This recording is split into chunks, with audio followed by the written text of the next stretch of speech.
Well, good morning. Good morning. My name's Simon Goddard, and I'm the resourcing facilitator for Fresh Expressions. And with me this morning is Mike Moynagh. Good morning, Mike. Hi, good morning, Simon. I realise for Morning, some of you it everyone. might not be morning. I know some of you tune in from across the other side of the globe, so you may be watching in the evening. So good evening or good afternoon to you. And Mike is someone hopefully that doesn't need much introduction, but if you do need me to introduce him to you, he's someone who's written about this movement, this Fresh Expressions movement, what God's been doing in the church over the last couple of decades. Someone who was involved in it early on himself, and has been observing and having conversations with practitioners and writing theologically and reflecting on what he's heard over that period. He's written a number of books: Church in Life, A Church in Every Context, Being Church, Doing Life, Changing World, Changing Church, and others. And one of those other books that he's written that we're going to be talking about today is 21st Century Christian, Following Jesus Where Life Happens. And so my first question for you is, what is the book about? 21st Century Christian, what's it all about? Well, thank you, Simon, and thank you, everyone, for coming to this and showing up. Um, the book's really about finding a focus for your personal discipleship. In the book, Michael Beck, my co-author, and I, we use it as a sort of as a little image, a picture of playing soccer without having any goalposts, and you kind of kick the ball around, and after a bit, it gets a bit tedious, and so you wander off the pitch. You join the crowd walking by, and sometimes our personal discipleship can feel a little bit like that. Perhaps we've been a Christian for quite a while. From Monday to Saturday, we go out, we live our ordinary lives, and we reflect on that and say to ourselves, well, what's my Christian faith doing in the midst of all that? How is it connecting to my life? What difference does it make? And what does it mean to be a Christian in the workplace, among my friends, in my hobbies and in my neighborhood and so on? And it sometimes feels as if our discipleship is going nowhere. It feels as if we're playing soccer without goalposts. And so one of the key themes of the book is a very simple little mantra. Go and find a friend in a corner of your life. Prayerfully discover a simple way to love the people around you. Build relationships with those people. And as you do so, when it's appropriate, share your Christian faith. And then, as people become Christians, walk a journey towards Jesus, don't necessarily invite them to your church on Sunday. Just encourage them to form a little worshipping community where they are, where life happens, and then connect that to the wider church. So, a very simple focus for your discipleship. Find a friend in a corner of your life, find a simple way to love the people around you, build community with them, share the gospel, and encourage those coming to faith to form a worshipping community where they are and link it to the wider church. And that's, of course, what many of you people are doing, I think. You'll be doing it in Messy Church and so on. You found a team and friends, you've created a team, you've found a way to love the people around you. You're bringing them together for families together, for craft activities and for food and so on. In the midst of all that, you're building relationships. You are also sharing the gospel, and as time goes on, increasingly you focus on that aspect. How do we share the gospel effectively? And then you're encouraging people as they become Christians to be fully church in the context of your Messy Church. So I hope if you read the book, the first thing you'll find is some sort of fresh language, fresh ways of thinking about what you're already doing. But I hope you'll also feel really encouraged and say, wow, this is what we're doing already. Brilliant.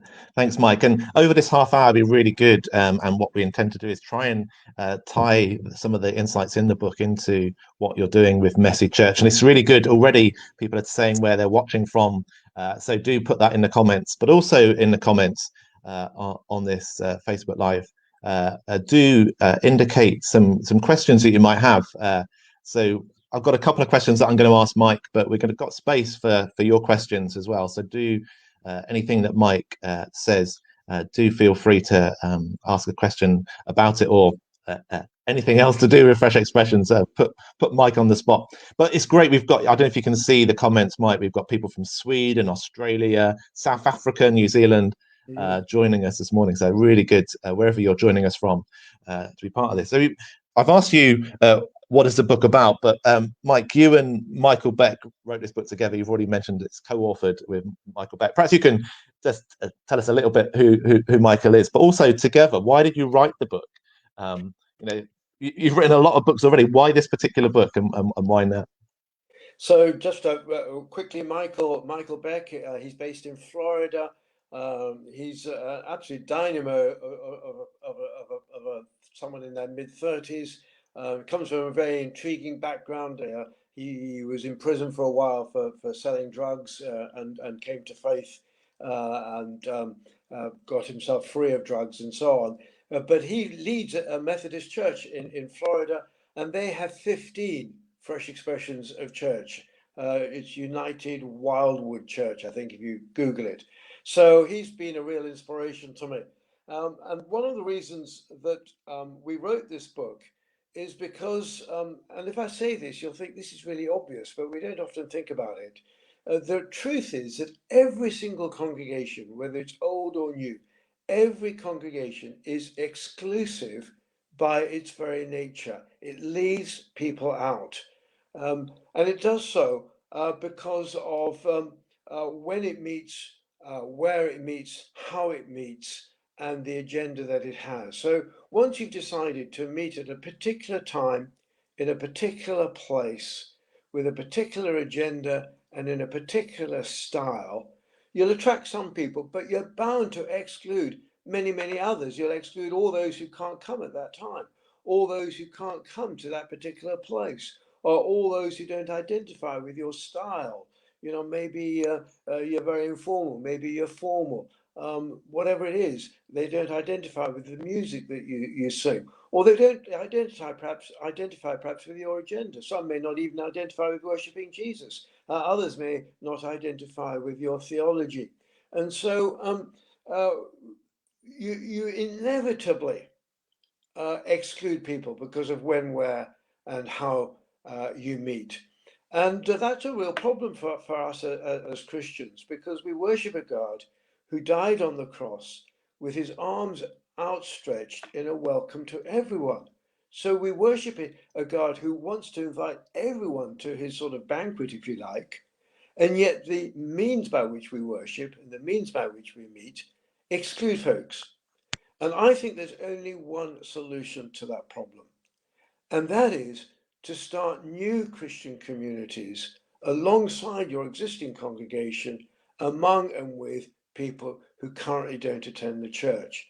For all those people who find the church inaccessible, go in among them, make relationships with them, and then start new little Christian communities like a messy church with them, so that they too have a chance to discover Jesus and be changed by him. And I think that's the only answer. And so we wrote this book because we wanted to encourage ordinary Christians, everyday Christians, to do this in their lives, to find one or two friends, to discover a simple way practically to love the people around them, to build relationships with them, share the gospel, and encourage them to start worshiping Jesus in their own style, in their own way, in a manner that connects with them where they are, where life happens, and to connect at the same time with the wider Christian church. So that's why we wrote the book. This is so important. In parts of the world, in the UK and elsewhere, we talk about church decline being the real problem. I don't think it is church decline. I think the real problem, it is declining, and that is a problem. But the bigger problem is that the church is exclusive. And our challenge, we worship an inclusive God, is to develop an inclusive church. And the sort of things you're doing with Messy Church, if it's a messy church among people who don't attend church, then you're doing exactly that. And you're addressing this real need that we have.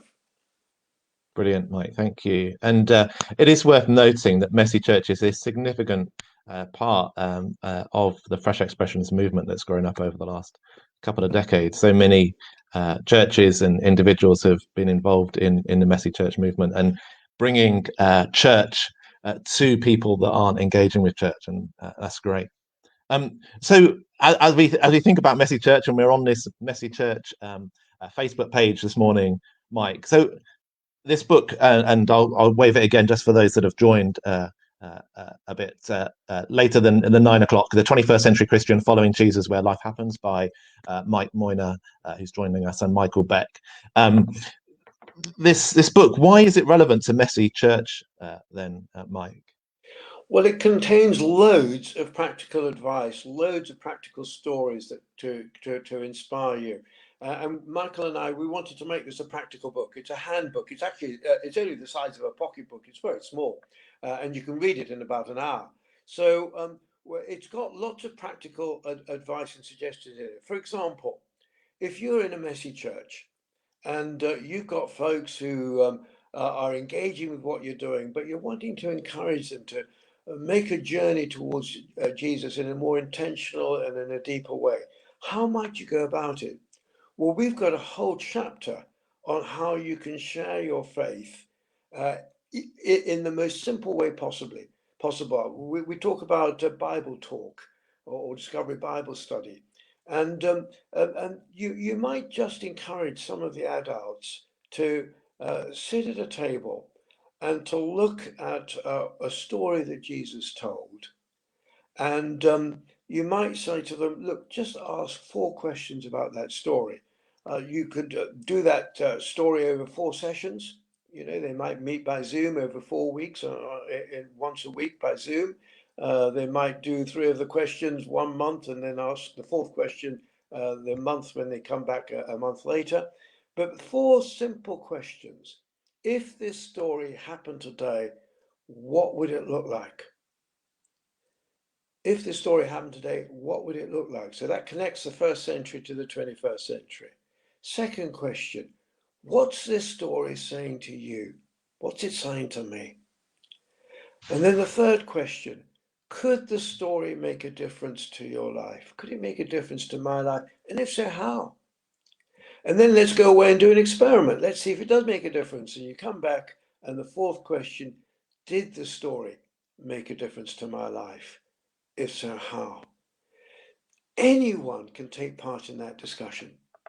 People who've never read the Bible before in their lives can engage with this story about Jesus and ask these 4 questions. If the story happened today, what would it look like? What's it saying to me? Could it make a difference to my life? Did it make a difference to my life? Anyone can do that. And the brilliant thing you see for Christians, if you've got, say, a group of 5 or 6 adults, or you could do it with children, similar questions, and they're talking about the Bible, this story, they're answering these questions, and maybe you've got 1 or 2 churchgoers in the group, and they will be sharing the gospel without knowing it, because they'll be simply answering the question, could the story make a difference to my life? Did it make a difference to my life? And there they're beginning to tell their personal stories about Jesus. But they don't have to go on an evangelism course. They don't have to get all worried about how they're going to share their faith. This is the easiest possible way to share your Christian faith with other people. And in the book, if you go to the chapter, it's called Food. We've got a sort of 4 little metaphors for how you start a new Christian community. And one of the metaphors is food. This is food for the journey. And you'll find that those 4 questions there, but you'll also find other very similar approaches, very experiential, enabling people to engage with the story and their own life experience and bring the 2 together. So there are about 4 or 5 different approaches, and you can choose between them, you can vary them, you can mix them up. Lots of freedom for you to do different things. But you see, this is just one example, and there are others in the book, of how you can help people take that next vital step towards becoming disciples of Jesus. You've started your messy church, families are coming, they're building community. What do we do next? How do we share the gospel in more depth than what we're already doing? We're telling Bible stories, the children perhaps acting them out. We're talking possibly about them a little bit over the meal. How can we take a next step? And this book contains some great ideas which, you know, we haven't all invented. We've just watched what great pioneers have been doing around the world, picking their brains, as it were, putting together some of the great ideas. And this book contains them and may help you take your messy church to the next level. Great, thanks, Mike. There are some questions coming in. Keep those questions coming. There'll be an opportunity to ask Mike those in a moment. But just picking up on one comment there about asking questions with children and adults together. You talked about you could ask children these questions, you could ask adults these questions. You could ask them in a mixed group. I'm guessing, Mike, or Oh, absolutely, you could. You absolutely could. yeah, You know, you could tell the story. Just tell a Bible story, perhaps a parable or miracle story, and then you say, "Hey, folks, imagine that story happened today. What would it look like?" The kids would have a wonderful time. So would the adults. And then you say, "Well, what do you think that story is saying to you? What are you getting out of it? What does it mean to you? What do you notice in that story?" And then you'll get some great answers to that. And then you say, "Hey, everyone, just imagine we were to go off this week thinking about this story. How would it make a difference to our lives?" Again, all ages will come up with some brilliant answers to that. And then the last question, you come back next week and then you see, "You remember this story that we talked about? You remember we said this and this and this about it, and we thought it could make a difference to our lives in this way. How did we get on?" Don't worry if it didn't. You know, God's not going to strike you dead because you forgot all about this story. You probably had more important things to think about. But you know, just anyone who did this, did it make a difference? And I bet you'll find some people say, "You know, it really helped in this way or this way, or it really encouraged me, or I felt quite moved," and so on. So definitely, this is made for Messy Church. This approach and the other ones that we've got, they really are made for Messy Church, and they're already brilliant resources on the Messy Church website, so we can't even begin to compete with those. But there are some ideas here that you may feel inspired by and will really help you. If you're scratching your head, how do we go to the next stage? There'll be some great stories here, great ideas that could help you. yeah, I know Lucy Moore's passionate about discipleship in the messy church context, and I just wanted to pull out something that perhaps you implied, Mike, in what you were saying, that this could be something, these could be questions that could be asked within the messy church context, or it could be a group that emerges separate to messy church but connected to it in some way. I think you Yeah, sort of absolutely. indicated that. Yeah, Yeah, you could do. You could be saying, let's. Lucy Moore, by the way, she's my great friend because she commended this book. So I'm sure sales will soar on the back of it, and she'll probably come and ask me to share my royalties with her, which will be very embarrassing. But you could, you see, you could be doing this as part of your Messy Church monthly meeting if you meet monthly. But if you have a meetup in between, you might want to have a meetup to explore spirituality. You could say to folks in your message church, "Would you be interested in exploring spirituality together?" And we'll do a meetup, perhaps by Zoom or face to face, however you want. And people might say to you, "Yeah, I'm quite interested. How are you going to do it?" You could say, "Well, you know, Jesus is known as one of the world's greatest spiritual teachers.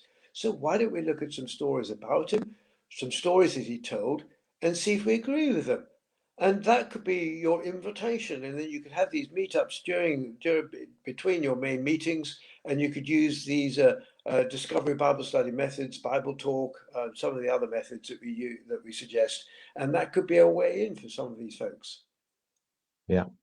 I don't know if you can see the comments, Mike, but Lucy Moore is watching and has commented that she's still waiting for the fiver in the post. Keep waiting, Lucy. Keep waiting. So, just sort of following on from that, you talked about people engaging with the Bible, and so the Bible talk is what you called those questions.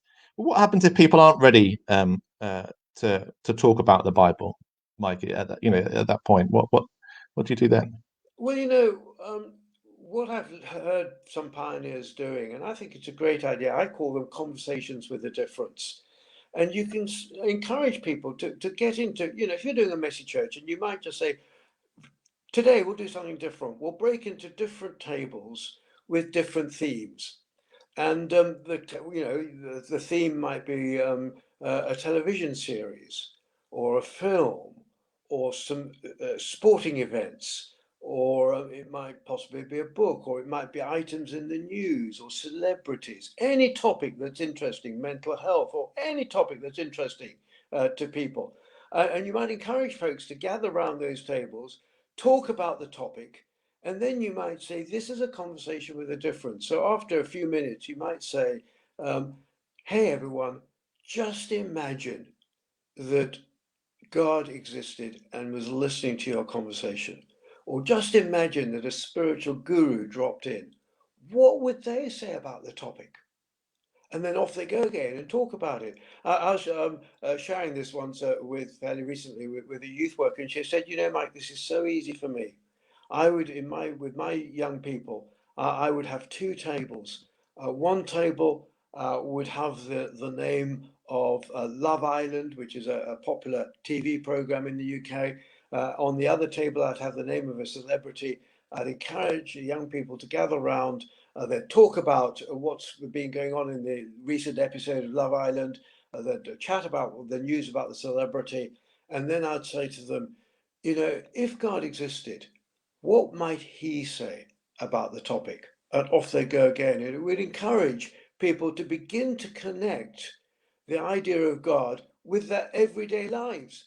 And you could do this very, very simply. You could say to people, just, you know, anyone, you know, each time alongside our craft activities, we're going to have a conversation zone.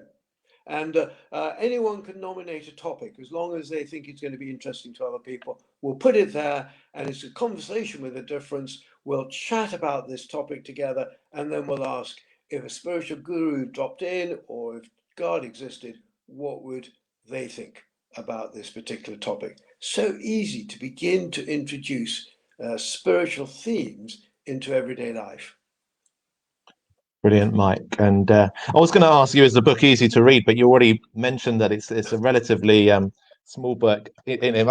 My hands are, are Yeah. quite big, but it's a relatively small book and easy to read, and it's got pictures in. It's got little pretty Really, pictures in. There you are. It's yeah. got pretty pictures there. So, you know, even Lucy can manage to read this. So, if Lucy can read it, any of you can read it. So, and I don't think it would take more than about an hour and a half max to read. But you wouldn't want to read it all the way through. You just select particular chapters that are useful to you at the time. Yeah. So I'm going to invite people to pose their questions now, Mike, and I'm going to ask a question. It's good. There's some comments. People are indicating. So the Messy Church feed is indicating places to find out about Messy Extra, which is the Voyage Discovery Report, and the Deepening Discipleship. And I know discipleship is really important in the Messy Church context. And Martin has got a question about discipleship and question, Mike, do you think we have overemphasized individual discipleship over corporate discipleship in our Christian tradition? And that Messy Church and other fresh expressions are championing discipleship together for our times? Wonder what you think about that. Martin, that's a Great brilliant question. question, and I completely agree with you. And one of the themes of this book, you see, is that when we emphasize personal discipleship, the amount of love we can show to people is actually quite limited. Because if you think, for example, of a family, you know, think of you know, getting the kids to school, think of organizing the evening meal, the family treat, what you're going to do at weekend, birthday parties, organizing holidays, and so on. So much of practical love is organized. You know, we think love is sort of having a nice, friendly conversation with someone, and it is that. But love is more than that.